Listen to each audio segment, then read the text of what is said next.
हरिया एक छोटा सा किसान था जो पालमपुर गांव में अपनी पत्नी और 2 बैलों के साथ रहा करता। वो बैल उसके साथ काफी समय से थे, जिससे हरिया को अब बहुत ज्यादा लगाव भी था।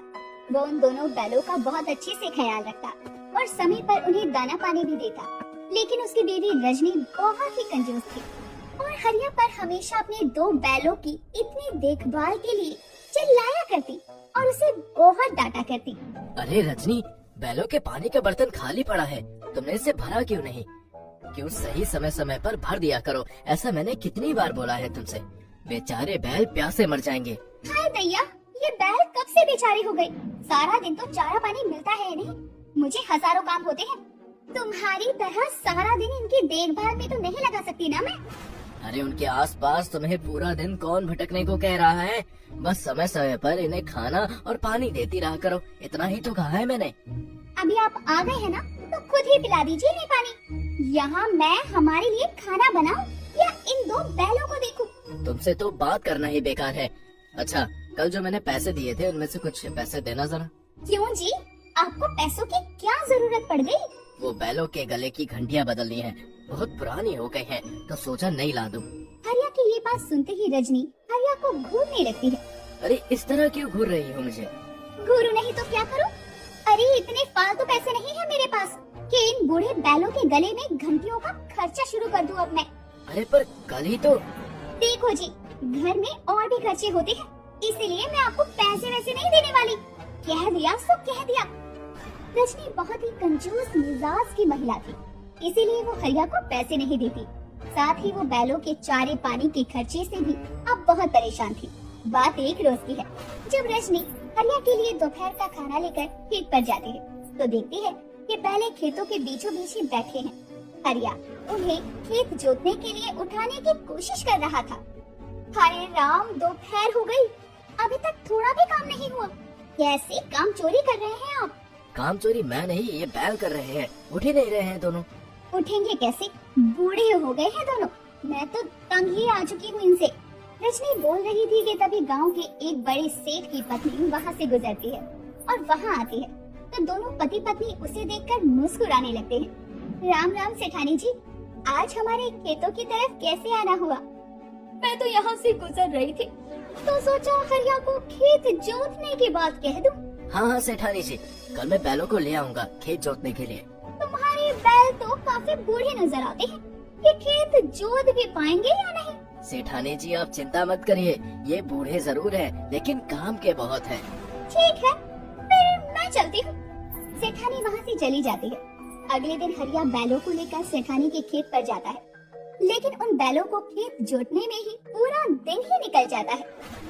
तो सेठ हरिया को आधे पैसे ही देता है, जिसमें से कुछ पैसे तो बैलों के चारे पर ही खर्च हो जाते हैं और बचे हुए हरिया अपनी पत्नी रजनी के हाथ में थमा देता है। अरे ये क्या, इतने कम पैसे कैसे?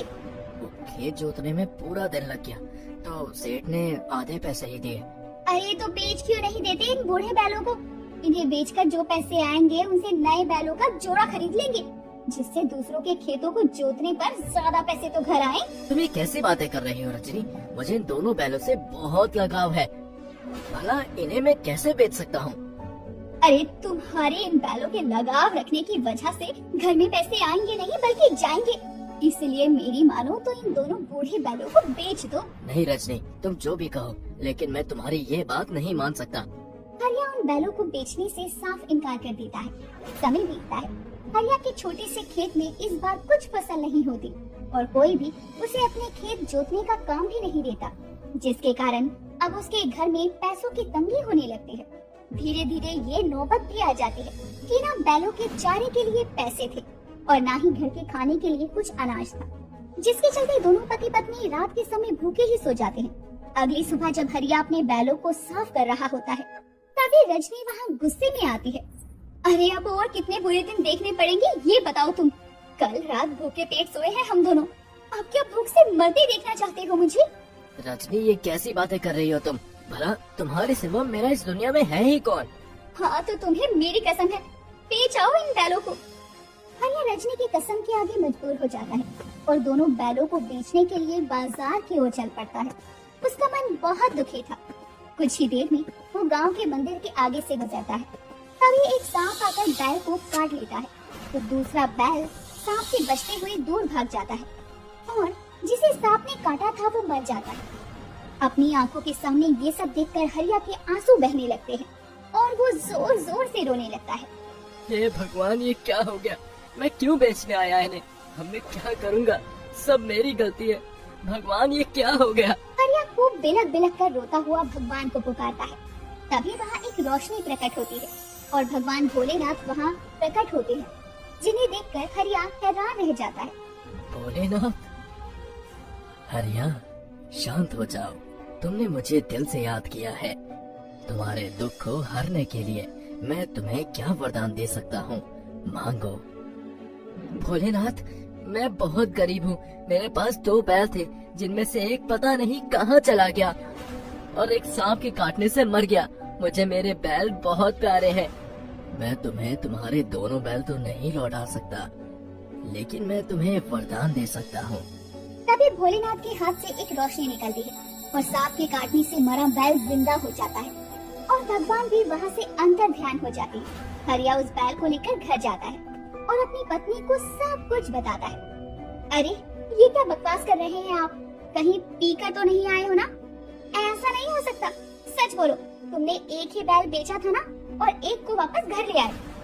नहीं नहीं रजनी, मैं सच कह रहा हूँ। भोलेनाथ ने इस बैल को जिंदा किया है, नहीं तो मैं इसे।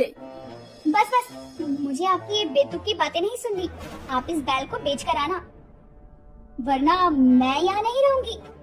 रजनी हरिया की बातों का विश्वास नहीं करती और उसे फिर से बैल को बेचने के लिए कहती है।